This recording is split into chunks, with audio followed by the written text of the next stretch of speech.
माननीय शिवसेना प्रमुख बाळासाहेब ठाकरे यांच्या आशीर्वादाने आणि आनंद दिघे साहेब यांच्या विचाराने ही शिवसेना पुढे चाललेली आहे।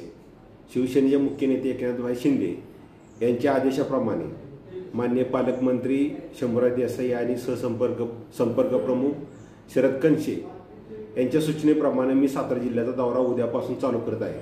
उद्या 21 दिनांक शुक्रवार 21 दिनांकला मी सकाळी 10:30 वाजता मेढा येथे जावली तालुक्यातल्या पदाधिकाऱ्यांची बैठक घेणार आहे। त्यानंतर 12:30 वाजता मी महाबळेश्वर तालुक्यातल्या पदाधिकाऱ्यांची आणि शिवसैनिकांच्या गाठी भेटींनी बैठक घेणार आहे।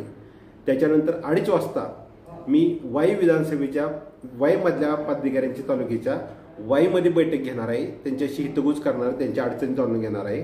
त्यानंतर मी खंडाळ्यामध्ये 4:30 वाजता जाणार आहे। 4:30 वाजता खंडाळा तालुक्यातील सर्व शिवसैनिक पदाधिकारी आजी माजी शिवसैनिकांच्याशी गाठीभेटी घेऊन त्यांच्याशी चर्चा करणार, बैठक घेणार। तिथून राखीव मी काही लोकांच्या प्रवेशासंदर्भातली चर्चेसाठी लोणंद येथे जाणार आहे। लोणंदला 6:30 वाजता तिथे मी काही लोकांची गाठीभेटी घेईन आणि तिथून फलटण येथे मुक्कामी आणि राखीव। दुसऱ्या दिवशी 22 तारखेला माझा सकाळी 10:30 वाजता फलटणपासून दौरा चालू होईल।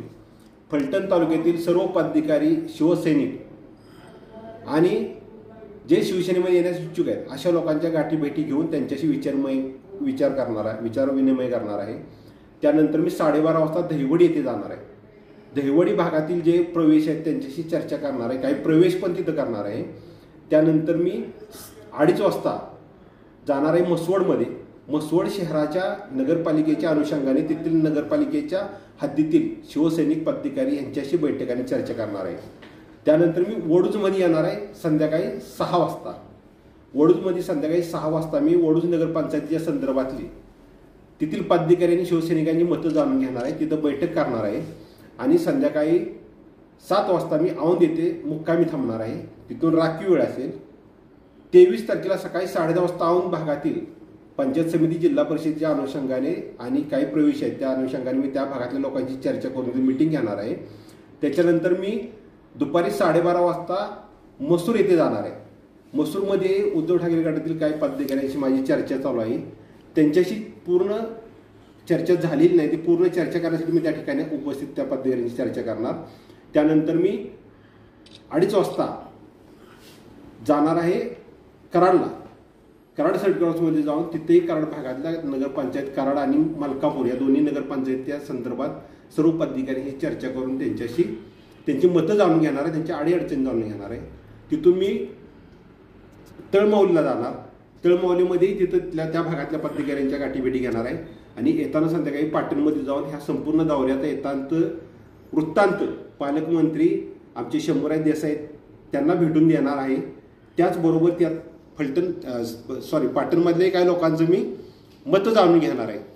पाटणमध्ये पालकमंत्री असल्यामुळे तिथं फारसं मला काय काम करायची गरज नाही, का पालकमंत्री बऱ्यापैकी काम करतायत तिथं। त्यानंतर 24 तारखेला मात्र मी सातारामध्ये संपूर्ण जिल्ह्याचा मेळावा घेणार आहे। ते मेळाव्याचं ठिकाण तुम्हाला नंतर कळवण्यात येईल, टायमिंग आणि ठिकाण नंतर कळवण्यात येईल। दुसरी गोष्ट, आम्ही हा दौराच करतोय, आम्हाला माहिती आहे आमच्या जेव्हा जरी सत्ता आली सत्तेचं फलित जर काही लोक घेत असतील, परंतु ते ऐन वेळेला आम्हाला वेगळं सुद्धा करू शकतात। म्हणून तुम्ही आत्ताच सांगितलं की भाजप स्वबळावर लढणार आहे, आम्ही सुद्धा स्वबळाच्या चाचणीच्या दृष्टीने हा जिल्ह्याचा दौरा करत आहोत। वरिष्ठांचे आदेश येतात कोणत्याही परिस्थितीत आम्ही स्वबळावर लढण्यास तयार असणार आहे, अशा प्रकारची आमची व्यूहरचना आहे। आम्हाला सुद्धा प्रत्येक पक्षाला आपला पक्ष वाढवण्याचा अधिकार असतो, त्या पद्धतीनं मला सुद्धा आमचा शिवसेना पक्ष वाढवण्याचा पूर्ण अधिकार आहे। आम्ही जरी युतीत महाआघाडीत किंवा महायुतीत असलो तरी आमचाही पक्ष आहे, आमचाही पक्ष असला पाहिजे, तोही वाढला पाहिजे, ही माझी विचारधारा आहे। आणि त्याच्यासाठी मी संपूर्ण जिल्ह्याची पंचायत समिती, नगरपालिका, नगरपंचायत आणि झेडपी या निवडणुकीच्या अनुषंगाने मी उमेदवारांची चाचपणी सहित सर्व शिवसैनिकांची मतं जाणून घेणे, सर्व शिवसैनिकांच्या अडीअडचणी जाणून घेणे आणि सत्तेचा लाभ त्यांना जास्तीत जास्त कसा देता येईल या संदर्भात चर्चा करणार आहे।